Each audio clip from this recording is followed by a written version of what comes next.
Yazi bazalwane ukuthi sometimes uma sidumisa kunama-postures esimele siwenze as a sign of honoring God. Asikwazi ukuthi siyadumisa sihleli phansi, awusukumi, awuphakamisi izandla, awuguqi, awenzi lutho like kodwa udumisa the King of Kings, uNkulunkulu wakho, your master, but we are minding ourselves. We can do better and we can learn bazalwane ukukhathala nani nani sometimes kumele sibe sikubeka eceleni and understand ukuthi sidumisa uNkulunkulu. Hallelujah. I greet you ngalawo mazwi egameni likaJesu. Ngibingelele our senior pastor, ngibingelele abefundisi bala ekhaya, obhuti, obaba, intombi, omama, ugogo. Hallelujah. Hallelujah. Akulula-ke bazalwane. Khona into nje esecred neholy in ministering on Sunday. Umfundisi mayengitshela ukuthi kule prayer le ngizoshare izwi kangakanani ngababaza. Ngisababaza lokho mase ngitshela ukuthi ngizoshare nini. Wafaka nesono ngathi ngeke. Ayisande asipitshe kulezi ezinye kwasho ukuthi ke ayi ungishintshele bazalwane noma ngithi ngiyagoloza akusagolozeki. Hallelujah. We can open Matthew chapter 16 verse 24. Leli izwi engalithola last ngoNovember while in prayer entabeni. The Holy Spirit ministered lento in my heart. So umfundisi mayengitshela ukuthi I will have to share mangithandaza lokhu kwaloku pressed kimi. Ngizokhuluma about dying to self. Kwaloku pressed kimi and I can see ukuthi it's the relevant message. Hallelujah. Nomfundisi uke wakhuluma ngakho. Matthew 16 verse 24. Ngicela ungifundele simanga ngizophinde ngifunde.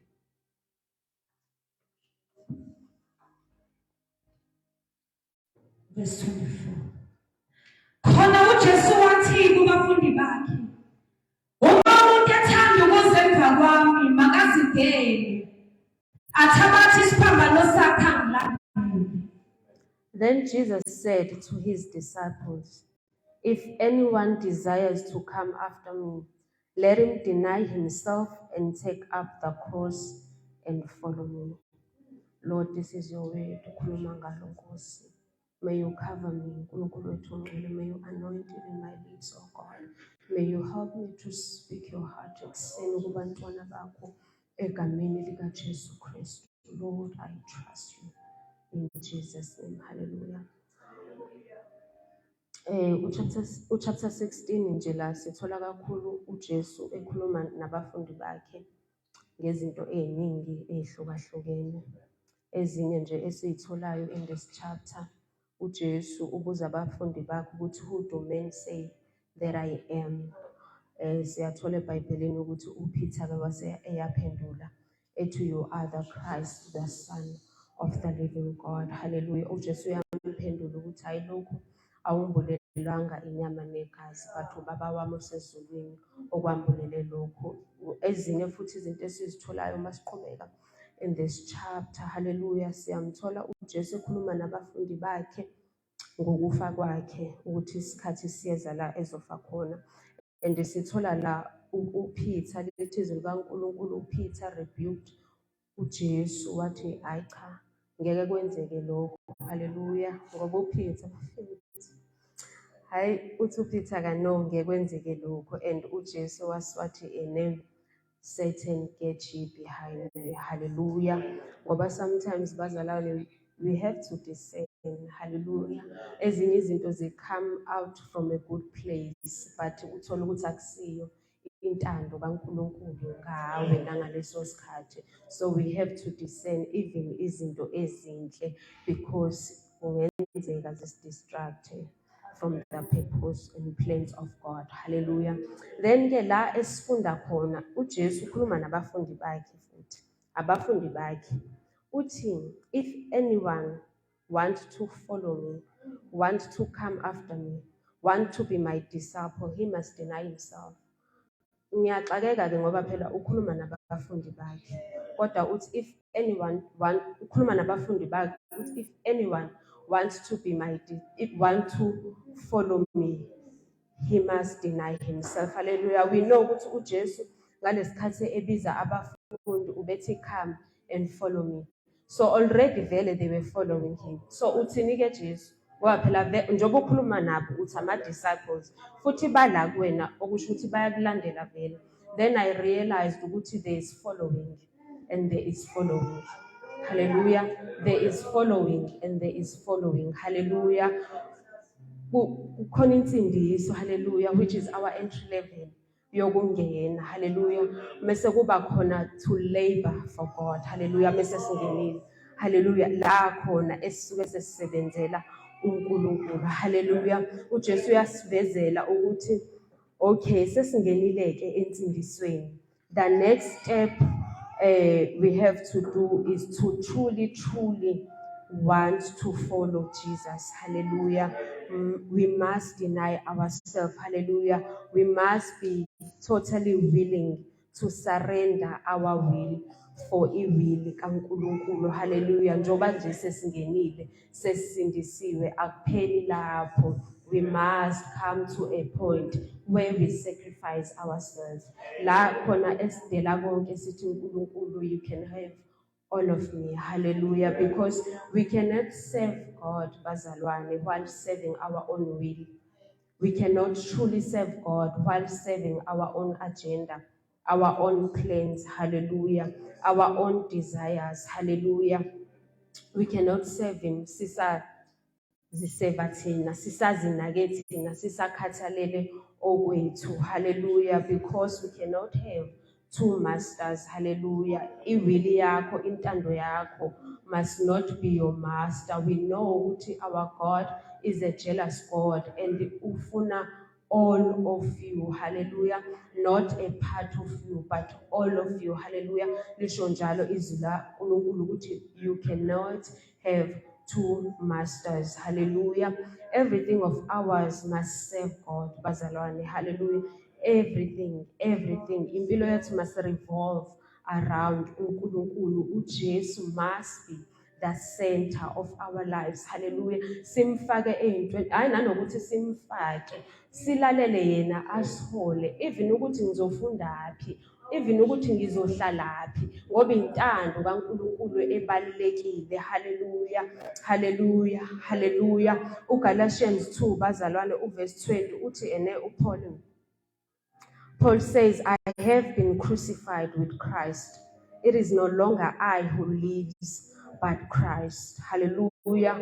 uPaul uthi impilo yakhe neyeze neyala emhlabeni nomthetho wala emhlabeni nakho konke okwala emhlabeni usekubethele kanye noKristu esiphambanweni. Hallelujah. Impilo yakhe akuseyiyo eyakhe. Hallelujah. That is why bazalwane it matters ukuthi sifundaphi sihlalaphi, hallelujah, sisebenzaphi, hallelujah, because the aim is to fulfill God's agenda, hallelujah. Yes, one of the aims ukuya vele ezulwini, but akupheleli lapho, hallelujah. We must fulfill God's agenda because everything of our God, bazalwane, I've heard abantu bethi umuzwa umuntu ethi I wanted to do this, hallelujah, but the will of God was not in that. So angikwazanga ukukwenza, hallelujah. Izolo nje besikwi-ordination yababudladla, uMamdladla uyakhuluma ukuthi ubabudladla une-qualification, wayisebenza, wayenezinto zakhe ayeyiphesua, aye-ambitious ngaso, but the will of God heard omunye umfundisi ethi he wanted to be an accountant, hallelujah, and esesesikoleni, but the will of God was not in that. Kubalulekile bazalwane ukuthi sirule sihambe ngentando kaNkulunkulu in all aspect of our lives, ezintweni zonke esizenzayo, hallelujah. uPaul siyamuzwa lapha ku-Romans 7 uverse 15, hallelujah. Uthi, and that which I love, I do not do, but that I hate, I do. Hallelujah. From this verse, uPaul uthi lokho engithanda ukwenza, hallelujah, angikwenzi, hallelujah. But you know ukuthi nami sometimes, I'm sure nawe, sometimes you do not want to wake up and come to church, hallelujah. Sometimes you do not want to wake up at night and pray, hallelujah. Sometimes you just want to sleep, hallelujah. But uthola ukuthi intando kunzima kangakanani, hallelujah. On Friday nje bazalwane, I was not supposed to be praying. I've asked abantu about 3 to come and pray. Hallelujah.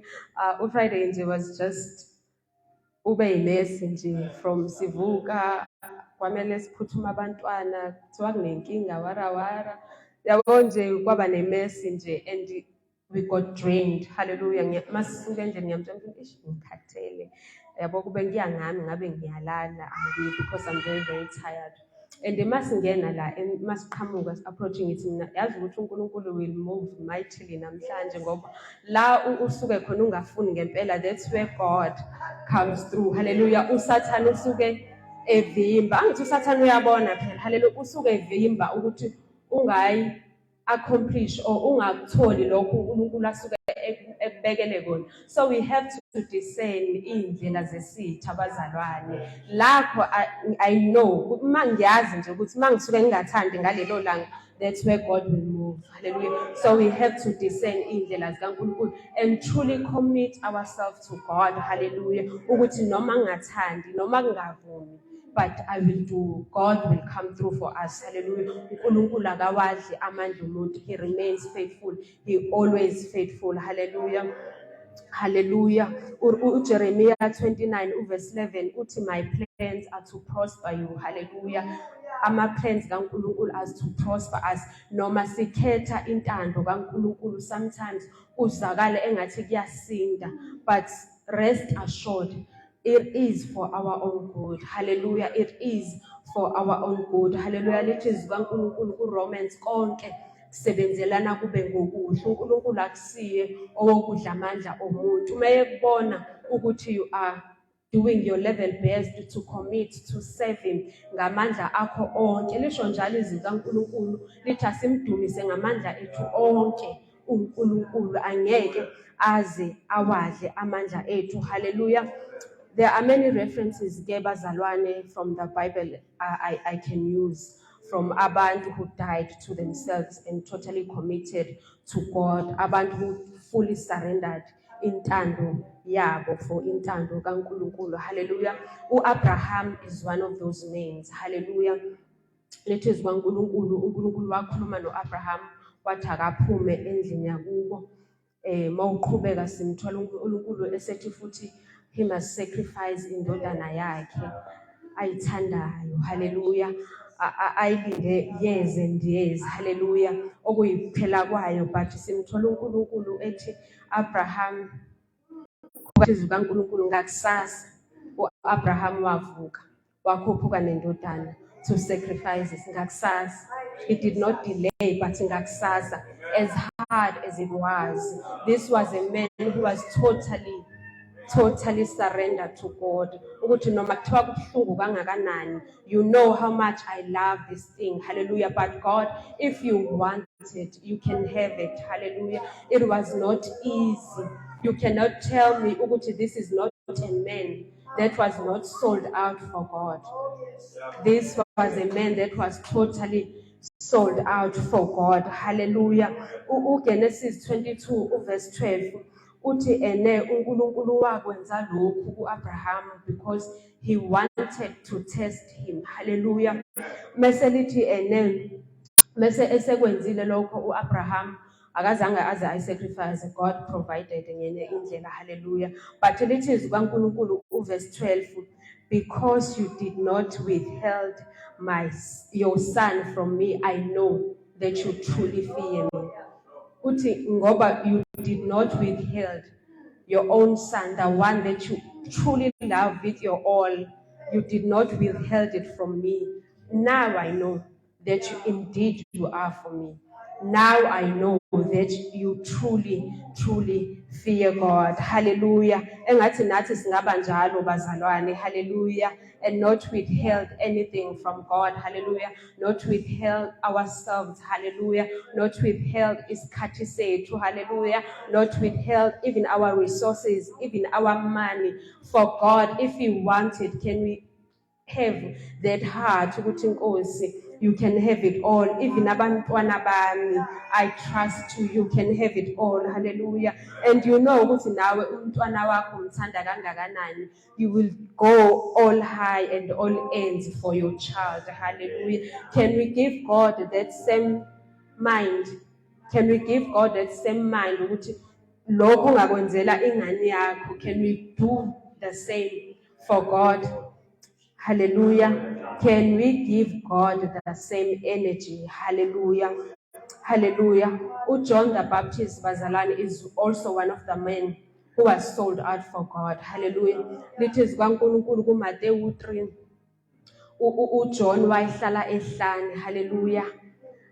Preaching the message of repentance and baptism. Hallelujah. Impilo yakhe yonke uJohn wayenza lokho. Hallelujah. Asizwa futhi eBhayibhelini ukuthi uJohn mhlambe wayenayo umndeni wakhe. Hayi uma wakhe but his own family, a wife and abantwana. Hallelujah.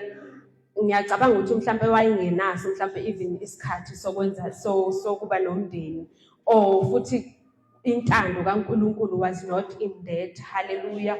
uJohn bazalwane was totally sold out for God. And it is in kaNkulunkulu wayegqoka the camel's hair. Hallelujah.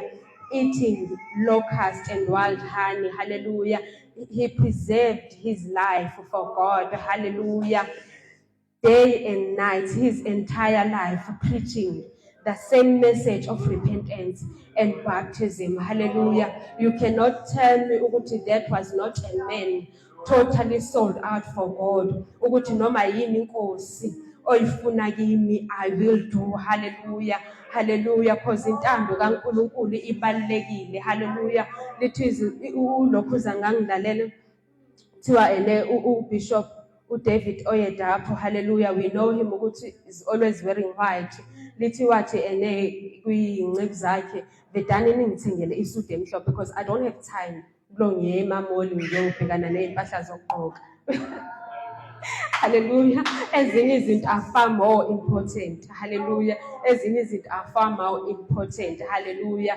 Intando kaNkulunkulu must rule us. Bazalwane, the leadership and the guidance of God must rule us. Hallelujah. We know ukuthi Paul was the man for God. Hallelujah. Paul was the man for God. Hallelujah. He literally had no life.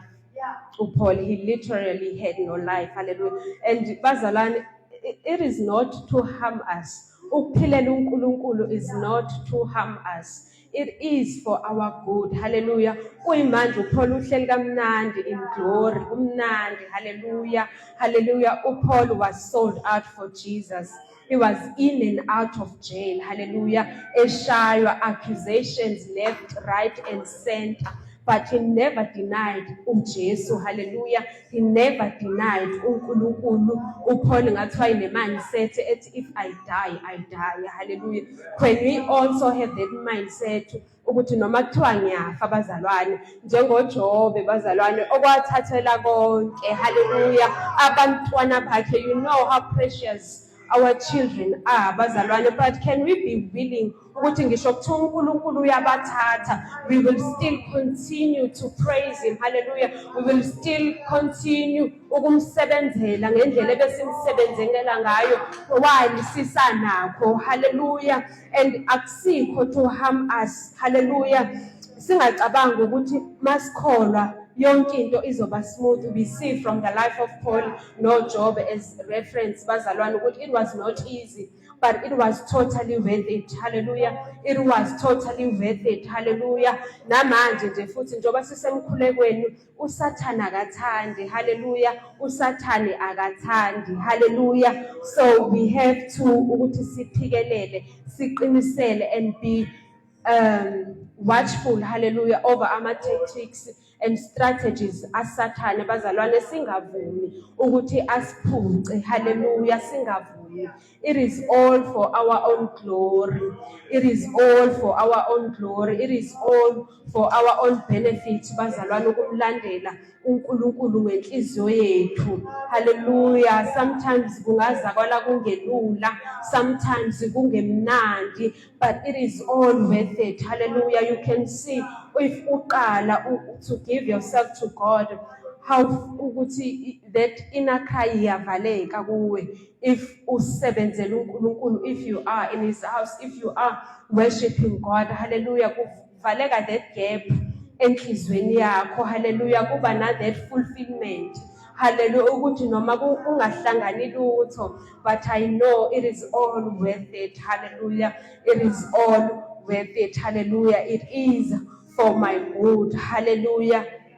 Hallelujah. Before uNkulunkulu bazalwane can use us, hallelujah, we must be willing to deny ourselves. Hallelujah. We must be willing to sacrifice ourselves uNkulunkulu before even he can use us. Bazalwane, aqhamuki nje usuyi mighty man of God. Hallelujah. Aqala usuvela wenza izinto ezinkulu for uNkulunkulu ungazange udele impilo yakho. Hallelujah. Ungazange usacrifice a lot and lot for God. Hallelujah. So nathi singacabanga ukuthi God uzovele nje akusebenzise if ungasacrificeanga, if ungazidinayanga bazalwane. Daniel akuvedananga waqala la khona esekwazi ukinterpreta amaphupho, la khona esekwazi ukuthi akutshela iphupho la kungakamtsheli bese eyalinterpreta. Aqalanga lapho, aqalanga la khona impilo isimnandi. Hallelujah. Esehula. Hallelujah. Hallelujah. Aqalanga lapho. Hallelujah. But he had to make some sacrifices for God. We know lithizi likaNkulunkulu uDaniel wanquma. Hallelujah. Ukuthi angazingcolisi ngokudla kwenkosi. Hallelujah. Kunezinto that we have to deny. Ezinye ngisho singabukeki ziyisono, but we have to deny. Hallelujah. For the glory of God. Hallelujah. For the glory of God. Hallelujah. For the glory of God. Hallelujah. Can we be willing, bazalwane, to serve God? Unyaka uqala, can we be willing to give ourselves totally to God, totally to God, totally to God? Hallelujah. Hallelujah. Hallelujah. Hallelujah. Hallelujah. Angazi noma bakhona mhlawumbe abasho njalo, abanalokho enhlizweni zabo ukuthi uNkulunkulu, I am willing. uNkulunkulu, you can use me. Hallelujah. Umzimba wami akusesibo owami. Hallelujah. Angeke usangicenga. Hallelujah. Angeke usangicenga. Hallelujah. Bakhona nabanjalo bazalwane ekuseni who want to serve God in these days. Hallelujah. Who want to serve God in these trying and hard times. Hallelujah. Abafuna ukumela uNkulunkulu. Hallelujah. Hallelujah. Mhlambe we can make the prayer. Hallelujah. If there are abafuna ukuphilela uNkulunkulu. Hallelujah. If there are, hallelujah, abadela konke ukuthi from today, Lord. From today, Lord, you can have me. They can come and just cry to God and lay there, bazalwane, in the altar of God. They can come, bazalwane, abafuna, hallelujah, ukuphilela uNkulunkulu bazalwane. It is not time that we can mind ourselves. Hallelujah. It is not time bazalwane ukuthi singazi nakathina. Hallelujah. Can we come to God, hallelujah, and cry to him, hallelujah, sithi Nkosi, you can help me, not my will, oh God, but your will. Hayi intando yami Nkosi eyakho. Hallelujah. Niyazi bazalwane ukuthi for me ukukhuluma is not into yami, but I've given to myself to God ukuthi noma yini uNkulunkulu oyishoyo I will. Hallelujah. That is why ngiyam-understand Mose. Hallelujah. Ngendaba yakhe yokukhuluma, I totally relate. Ngoba for me, speaking kubantu, Akusiyo into that comes easy for me. Hallelujah. But I've totally surrendered to God. Hallelujah. Ngisho lokhu mina ekunzima kimi ukuthi ngikwenze. Hallelujah. I've totally surrendered to God. Hallelujah. Can we have that same posture? Hallelujah. Can we have that same heart? Hallelujah. Can we have that same mind? Ukuthi here we are, oh God. Here we are, oh God.